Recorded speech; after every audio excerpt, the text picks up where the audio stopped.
Hi friends, എല്ലാവർക്കും എൻ്റെ പുതിയൊരു വീഡിയോയിലേക്ക് സ്വാഗതം. എല്ലാവരും സുഖമായിട്ടിരിക്കാമെന്ന് വിശ്വസിക്കുകയാണ്. ഞാനും ഇവിടെ സുഖമായിട്ടിരിക്കുന്നു. അപ്പോൾ നമ്മളിപ്പോൾ ഇറങ്ങിയിട്ടുള്ളത് പെരുന്നാൾക്ക് ഡ്രസ്സ് എടുക്കാനാണ്. നമ്മൾ മൂന്നാൾക്കും എടുക്കാമെന്ന് വെച്ചിട്ടാണ് പോയിട്ടുണ്ടായിരുന്നത് കേട്ടോ. അപ്പോൾ നമ്മൾ പട്ടാമ്പി സ്റ്റുഡിയോയിലേക്കാണ് നേരെ പോകുന്നത്. രാത്രി ഏകദേശം ഒരു 8:30 മണിക്ക് ശേഷമാണ് കേട്ടോ നമ്മൾ ഇറങ്ങുന്നത്. നോർമൽ ഡേയ്സിൽ സ്റ്റുഡിയോ 8:30 വരെ ഉണ്ടാവുള്ളൂ എന്നായിരുന്നു എൻ്റെ ഒരു അറിവ്. പക്ഷേ പെരുന്നാളായിട്ട് കുറച്ചധികം നേരം തന്നെ സ്റ്റുഡിയോ ഉണ്ടായിരുന്നു കേട്ടോ. അങ്ങനെ നമ്മൾ അവിടെ എത്തി. ഞാനപ്പോൾ കയറുന്ന സമയത്ത് എടുത്ത കുറച്ച് വീഡിയോസാണ് ഇത്. അവിടെ അത്ര വലിയ തിരക്ക് കാര്യങ്ങളൊന്നും ഉണ്ടായിരുന്നില്ല. ഞാൻ ഭയങ്കരമായൊരു തിരക്ക് പ്രതീക്ഷിച്ചിട്ടാണ് പോയത്. ആൻഡ് നല്ല കളക്ഷനും പ്രതീക്ഷിച്ചിട്ടാണ് അങ്ങോട്ടേക്ക് ചെന്നത്.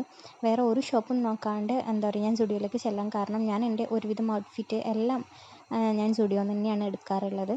അപ്പോൾ ആ ഒരു ഇതിന് പുറത്താണ് ഞാൻ പോയിട്ടുണ്ടായിരുന്നത് കേട്ടോ.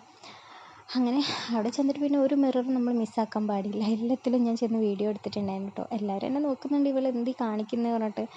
അങ്ങനെ നമ്മൾ നേരെ ചെന്നത് കുട്ടികളുടെ സെക്ഷനിലേക്കാണ്. എപ്പോഴും മോനെ ഡ്രസ്സ് എടുക്കുന്ന ആ ഒരു ഏരിയയിൽ ചെന്ന സമയത്ത് അവിടെ ആകെ മൊത്തം എല്ലാ സൈസും കൂടെ അങ്ങ് മിക്സായി കിടക്കുമായിരുന്നു. ഇവൻ്റെ ആ ഒരു ഏജിലുള്ള ഡ്രസ്സുകളെ അവിടെ ഉണ്ടായിരുന്നില്ല. ഒന്നുകിൽ വളരെ ചെറുത് അല്ലെങ്കിൽ വളരെ വലുത്.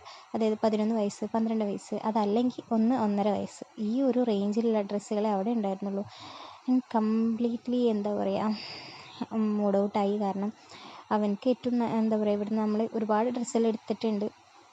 അപ്പോൾ എനിക്ക് അവിടെ ഒന്നും കിട്ടിയില്ല. അപ്പോൾ ഞങ്ങൾ നേരെ തിരിച്ച് താഴേക്ക് ഇറങ്ങി. പോകാമെന്നുള്ള പ്ലാനിൽ ഇങ്ങനെ ഇറങ്ങിയതാണ്. അപ്പോൾ ഞാൻ വിചാരിച്ചു ശരി, നമ്മുടെ എനിക്ക് ഒക്കെ ഇടാൻ പറ്റുന്ന ഡ്രസ്സിൽ ആ ഒരു ഭാഗം കൂടി ഒന്ന് ചെക്ക് ചെയ്തേക്കാം എന്ന് പറഞ്ഞിട്ട് അങ്ങനെ നമ്മൾ പോവാണ്. അവിടെ ചെന്നപ്പോൾ എപ്പോഴും കാണുന്ന പോലത്തെ ഡിസൈൻസ്, മോഡൽ അങ്ങനത്തൊക്കെ തന്നെ കേട്ടോ കൂടുതൽ കണ്ടേ. ഒന്നും ഡിഫറെൻ്റ് ആയിട്ട് കണ്ടില്ല. അതുകൊണ്ട് എനിക്ക് അവിടുന്ന് വാങ്ങിച്ചില്ല കേട്ടോ. ഞങ്ങൾ ആരും അവിടുന്ന് വാങ്ങിച്ചില്ല. പിന്നെ ഇത് കുർത്തീസിൻ്റെ സെക്ഷനാണ്. അപ്പോൾ ചുമ്മാ അങ്ങനെ ആ ഒരു വഴിയാണ് പാസ് ചെയ്ത് പോയത്. അപ്പോൾ ഞാൻ അവിടുന്ന് ഒരു വീഡിയോ എടുത്താണ് കേട്ടോ. കുർത്തീസൊക്കെ നന്നായിട്ടുണ്ട്. 299 ഒക്കെ നന്നായിട്ടുണ്ട് കേട്ടോ കാണാൻ. നിറയെ പ്രിൻറ്റുകളൊക്കെ വന്നിട്ടുണ്ട്.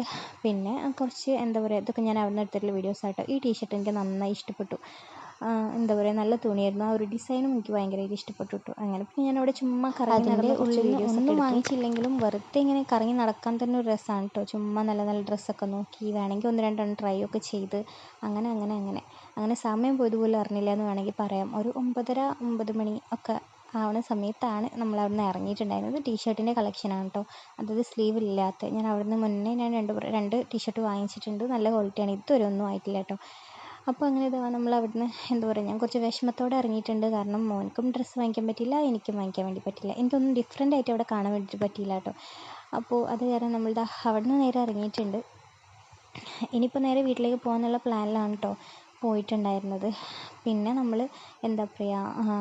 കുറേ സ്റ്റോളുകൾ കണ്ടു. അപ്പോൾ എന്തെങ്കിലും ഒന്ന് കഴിക്കാൻ പറഞ്ഞിട്ട് അവിടെ ഇറങ്ങിയ സമയത്ത് ഇങ്ങനെ ഉപ്പിലിട്ട കടകൾ, അതുപോലെ അങ്ങനത്തെ കുറേ സംഗതികളുള്ള സ്റ്റോളുകൾ ഇഷ്ടം പോലെ തുറന്നിട്ടുണ്ട് കേട്ടോ. നല്ല ഒരു ഒരു വൈബ് ഉണ്ടായിരുന്നു ആ ഒരു ടൈം ആയിട്ട് കൂടി. അവിടെയൊക്കെ നിറയെ ആൾക്കാർ.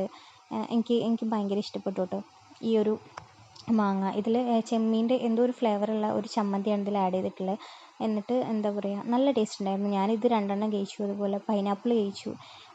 അങ്ങനെ അപ്പോൾ അത് അടുത്ത സെറ്റ് എനിക്ക് വേണ്ടി എടുക്കുകയാണ്. ഇതിൽ നമ്മൾ ഇതുപോലെ മസാല ഇങ്ങനെ വെച്ചാൽ അത് പൈനാപ്പിളാണ് കേട്ടോ. ആ ഒരു ചെമ്മീൻ്റെ എനിക്ക് ഇഷ്ടപ്പെട്ടു പറഞ്ഞപ്പോൾ അതിൽ നിന്ന് കുറച്ച് മസാല എടുക്കുകയാണ്. നമ്മൾ പറയുകയാണെങ്കിൽ നമുക്കതിന് വേണ്ടിയിട്ട് അവർ തരും. എത്ര വേണമെങ്കിലും മസാലയൊക്കെ തരും കേട്ടോ. അപ്പോൾ ഞാൻ പൈനാപ്പിളാണ് പിന്നെ കഴിച്ചിട്ടുണ്ടായിരുന്നത്. ഇനി നമ്മൾ നേരെ വീട്ടിലേക്ക് പോകാനുള്ള പരിപാടിയാണ്. അപ്പോൾ ഈ ഒരു വീഡിയോ ഇഷ്ടപ്പെട്ടെങ്കിൽ എല്ലാവരും ലൈക്ക് ചെയ്യണം. നമുക്ക് വേറൊരു വീഡിയോയിൽ കാണാം. അതുവരേക്കും ബൈ ബൈ.